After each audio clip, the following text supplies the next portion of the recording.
Hello प्रिय छात्रों, मैं हूं एम के पाल। हमारा भक्ति परंपरा अध्याय चल रहा है। इसके अंतर्गत हम आपको कराएंगे प्रारंभिक भक्ति परंपरा।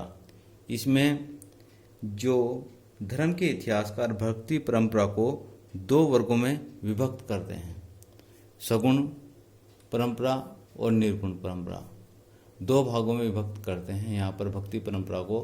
और इसमें सगुण परंपरा क्या है? सगुण परंपरा के अंतर्गत सगुण भक्ति परंपरा से आशय है, ये ईश्वर के साकार रूप की उपासना करते हैं। इसमें मूर्ति पूजा, कठोर तप, अनुष्ठान आदि को महत्व दिया जाता है। लेकिन सगुण परंपरा के अंतर्गत यह माना जा सकता है कि ईश्वर को एक रूप देकर मूर्ति के रूप में या आनुष्ठानिक रूप में यहाँ पर उसकी आराधना की जाती, ईश्वर की आराधना की जाती है। दूसरी परंपरा है निर्गुण परंपरा। निर्गुण परंपरा भक्ति परंपरा से आशय है ईश्वर के निराकार स्वरूप की उपासना करना। यानी कि निर्गुण परंपरा के अंतर्गत ईश्वर का कोई रूप का साकार, यानी कि उसको आकार के रूप में या किसी मूर्ति के रूप में नहीं पूजा जाता, एक निराकार स्वरूप दिया जाता है। धर्म के सभी इस परंपरा के अनुसार क्या करते हैं? धर्म के सभी भारी आडंबरों, यज्ञ, अनुष्ठान, मूर्ति पूजा को अस्वीकार किया गया है। यहाँ पर निर्गुण परंपरा के अंतर्गत किसी बाह्य आडंबर को स्वीकार नहीं करते। इस प्रकार से यहाँ पर दो परंपराएं यहाँ पर रही थी। हम आपको एक बात और बताते हैं कि सगुण परंपरा के अंतर्गत यहाँ पर राम भक्ति और कृष्ण भक्ति भी की गई है, जबकि निर्गुण परंपरा के अंतर्गत नहीं। यहाँ पर जैसे निर्गुण परंपरा के जो महत्वपूर्ण जो संत रहे हैं वो कबीर रहे हैं। कबीर एकेश्वरवाद को मानते थे और निर्गुण ब्रह्मा का उपदेश इन्होंने दिया है। अब हम आगे बात करते हैं अलवार और नयनार संतों की।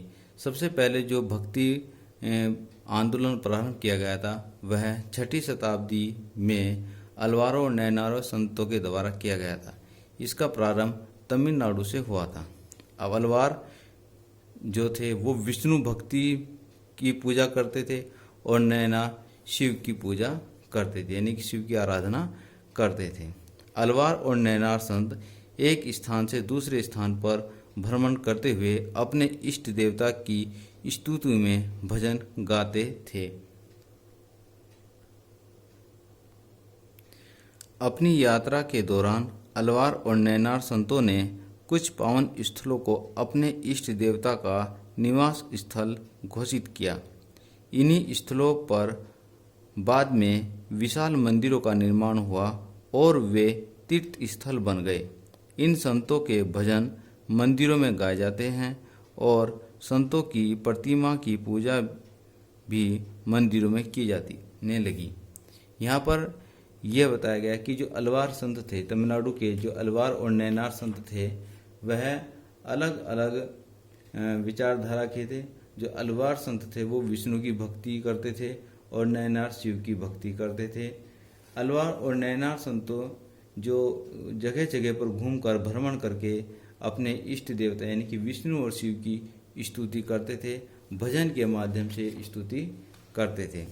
अब जहाँ पर जिन जगहों पर भी अलवार और नयनार संत गए, जिन स्थलों पर इन्होंने अपने इष्ट देवता के लिए कुछ स्थल घोषित किए थे, वहाँ पर उन स्थलों को इन्होंने पवित्र स्थल माना और उन स्थानों पर मंदिर बनाए गए।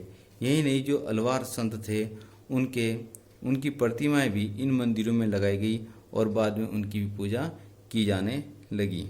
अब अलवार और नयनार संत का जाति प्रथा के रूप में या जाति प्रथा को किस दृष्टिकोण से वो देखते थे? अलवार और नयनार संतों का जाति प्रथा के प्रति दृष्टिकोण, क्या दृष्टिकोण था जाति प्रथा के प्रति?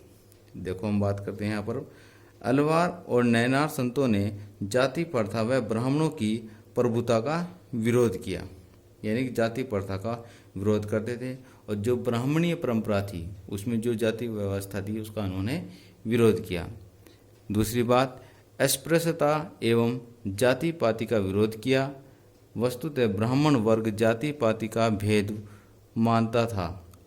अतः अस्पृश्यता का विरोध सीधा सीधा ब्राह्मण वर्ग का भी विरोध था। यानी कि ब्राह्मणीय वर्ग में क्या होता था, ब्राह्मणीय परंपरा के अनुसार अस्पृश्यता को महत्व दिया जाता था, लेकिन अलवार और नैनार संतों ने अस्पृश्यता और जाति का विरोध किया। आगे करते हैं बात भक्ति थे। भक्ति आंदोलन के अंतर्गत अलवार नैनार संतों ने विविध समुदाय से थे। अलवार और नैनार संत अलग अलग समुदाय से थे।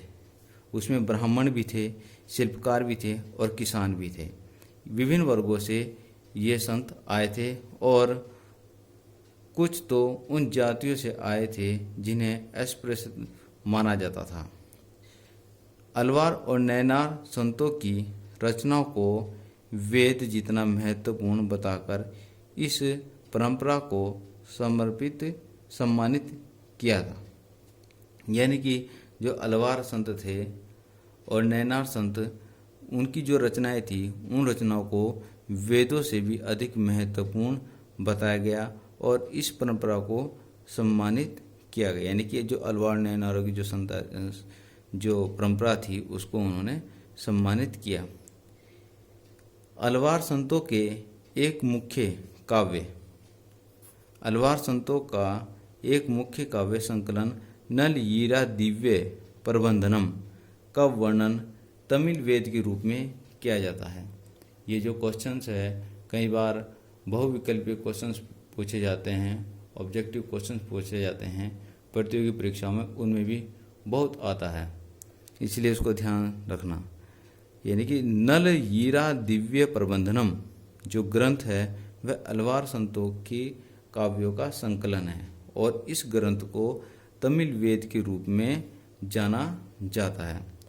इस ग्रंथ का महत्व संस्कृत के चारों वेदों जितना बताया गया है। जैसे हमारे ब्राह्मण वेद, जो ऋग्वेद, यजुर्वेद, सामवेद, अथर्ववेद, जो ब्राह्मणीय ग्रंथ हैं, उनको जो वेद हैं, उनसे भी अधिक इसका महत्व बताया गया है। अलवार संतों की संख्या 12 थी और नैनार संतों की संख्या 63 थी, 63। नैनार संतों में प्रमुख हैं अपार समंदर, सुंदर एवं मणिक वागचर। ये नैनार संतों में महत्वपूर्ण संत हैं। नैनार संतों ने तिरुमुरई नामक ग्रंथ में शिव के पद संकलित किए। यानी कि इनका जो ग्रंथ है महत्वपूर्ण तिरुमुरई नैनार संतों का। अब हम बात करते हैं यहाँ पर जो अलवार और नैनार संत थे, जो परंपरा थी, उसमें स्त्री संतों की बात करते हैं। जो स्त्री संत थे उनका कितना महत्व रहा।